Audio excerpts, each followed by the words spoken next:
और इसलिए गुलमर्ग में आज कुछ प्रोजेक्ट्स जो है उनका इनॉग्रेशन हुआ और कुछ प्रोजेक्ट्स के लिए जो है फाउंडेशन स्टोन रखे गए।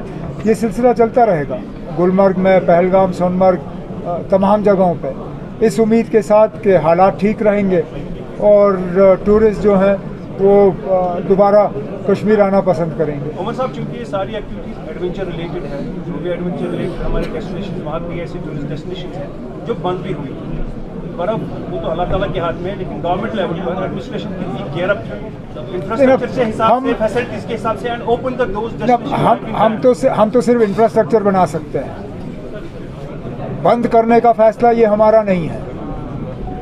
बदकिस्मती से जब बंद किए जाते हैं तो यहाँ हम जैसे लोगों के साथ इसमें कोई मशवरा नहीं होता। मैं अगर उस जगह बैठा होता, मैंने अभी तक सारा कुछ खोल दिया होता।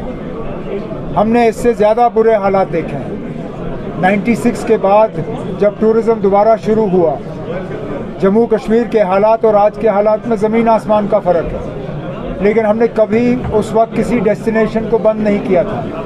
आज आपके डेस्टिनेशन बंद हैं, मैं तो चाहूँगा कि उनको बंद करने का फ़ैसला जो है वो रिव्यू किया जाए और वो डेस्टिनेशंस जो हैं एक एक करके खोल दिए जाएं। उमर साहब, जिस तरह से गुलमर्ग एक डेस्टिनेशन है, जिस तरह से पोल्यूशन बढ़ रहा है, गुलमर्ग में भी मौसम पे काफ़ी ज़्यादा असर पड़ रहा है, अब क्या लग रहा है अगर ये असर सिर्फ गुलमर्ग पे होता तो बात कुछ और होती ना।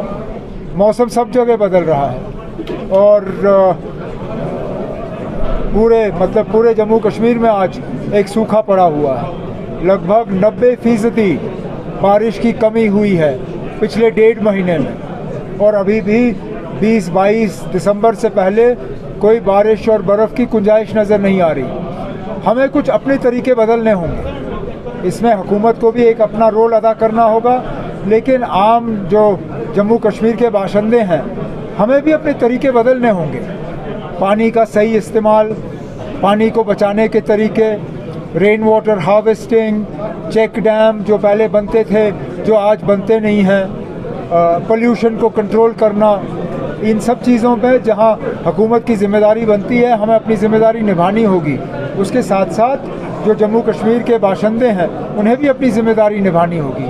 उमर साहब, अगर हम टूरिस्ट के हवाले से बात करें, जो भी टूरिस्ट गुलमर्ग आता है उनको जो फैसिलिटीज़ यहाँ पे होटल में मिलनी चाहिए वो फैसिलिटीज़ उनको नहीं मिल रही। मिसाल के तौर पर लीज के रिलेटेड अगर उनको कोई काम करना होता है, होटल में बैठना होता है, वो चीज़ें यहाँ पे नहीं। आप बताइए ना कौन सी फैसिलिटी उनको नहीं मिल रही है?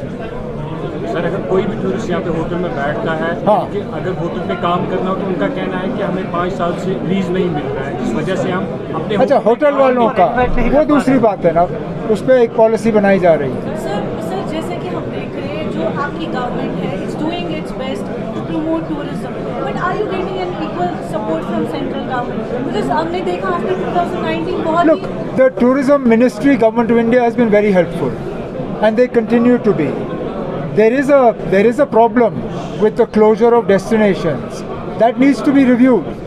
Now whether that has to be reviewed at the level of Raj Bhavan Lok Bhavan, whether it has to be reviewed here or it has to be reviewed at the level of Government of India, I'm not getting into. But somebody needs to take a decision and review it. How long are you going to keep these destinations closed?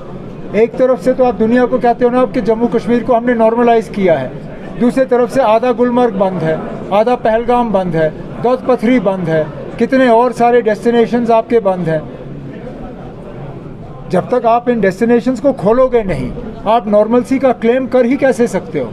ये तो फिर आपकी failure है। फिर तो negative message जा रहा है, तो जा ही रही है, कंफ्यूजन जा रहा है ना। Umar sir, I have just 2 questions interlinked. One is, what are your government and you as a chief minister doing to upgrade the infrastructure of power department is concerned? Because of late, since September, we have been reading the press releases saying that prepared for the winter preparations are there. We are dealing with the winter challenges. We are upgrading system. But then in the mid of the winters in December, the power department comes up with a tweet that they are upgrading the feeders, the maintenance work. Why that kind of maintenance work is not done in September? No, or you October? can't. Why in December? You can't do maintenance for December in September, and sometimes this maintenance is not scheduled. It happens because of overloading of the system. हम जब agreement करते हैं तो हम घर में 4 bulb दिखाते हैं और अग्रीमेंट करने के बाद हम घर में 10 हीटर लगाते हैं। सिस्टम आपका जल ही जाएगा। आप ईमानदारी से अपना लोड बताइए। आप लोड बताएंगे, मैं उस हिसाब से ट्रांसफार्मर लगाऊंगा, फिर वो ट्रांसफार्मर जलेगा नहीं। ये ट्रांसफार्मर पे ओवरलोड वहाँ नहीं हो रहा है जहाँ मीटर लग रहे हैं। ये सिस्टम फेलियर ज़्यादातर वहाँ हो रहा है जहाँ पे हम अग्रीमेंट करते हैं और अग्रीमेंट में हम सही दिखाते नहीं हैं। Sir, there is a proper shutdown of 7 to 8 hours. There are two things. One is regular load shedding. That is a compulsion because we are not able to supply as much electricity as people need, because we don't get the revenue for the electricity that we supply. We run at a loss. Other is the repairs that have to be done. अब अगर transformer जल जाता है वो 1 घंटे में ठीक होता नहीं। Sir, what are the figures of demand and the supply? What are the figures for the demand and I don't have them right here with me. I'll send them to you. वो सब queries आ रही है, whether it's from national or international level, कुछ status queries जो हमें किस चीज़ आने के वाले लिए? महीनों में टूरिस्ट की। अब सब बर्फ़ का इंतज़ार कर रहे हैं। सब पूछ रहे हैं ना बर्फ़ पड़ी, हम कहते हैं अभी तो नहीं। और साहब लोग सब कहते हैं जब बर्फ़ पड़ेगी तब हमें बता दीजिए। Any positive sign about statehood? वहीं से कुछ बात पहले बर्फ़ पड़े ना, फिर स्टेटहुड की बात करेंगे। साहब आखिरी